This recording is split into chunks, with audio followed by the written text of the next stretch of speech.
There's no question that American farmers rely on trade both with our North American partners but also countries around the world. In fact, for Midwestern farmers, much of what they produce is destined for markets outside the U.S., and farm organizations work hard to relay that message.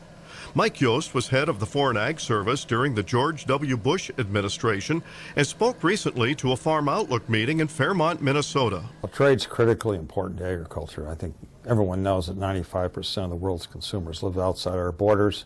We're dependent upon exports to have a thriving agriculture sector of our economy. The former ag leader says that trade is critical for U.S. agriculture, and the current state of NAFTA is concerning. Yes, it needs to be updated, but we need to stay engaged and involved. A quarter of the Minnesota agriculture exports go to Mexico alone. Things have changed a lot since in the 20-plus years that NAFTA has been engaged.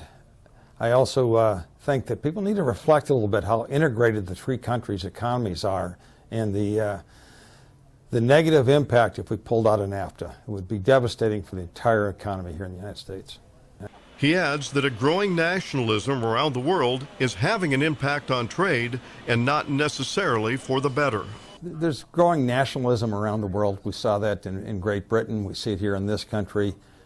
People forget how critically important trade is, and I'm talking all of trade. I mean, how much do you want to spend for that television set? Do you want to spend $3,000? Do you want to spend $300?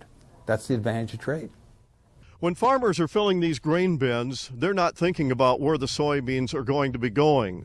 But after they're in storage, it's very important to have markets around the world. Trade is what farmers depend on for their prices, and it's a topic that's not going to go away anytime soon. This is Lynn Ketelsen reporting.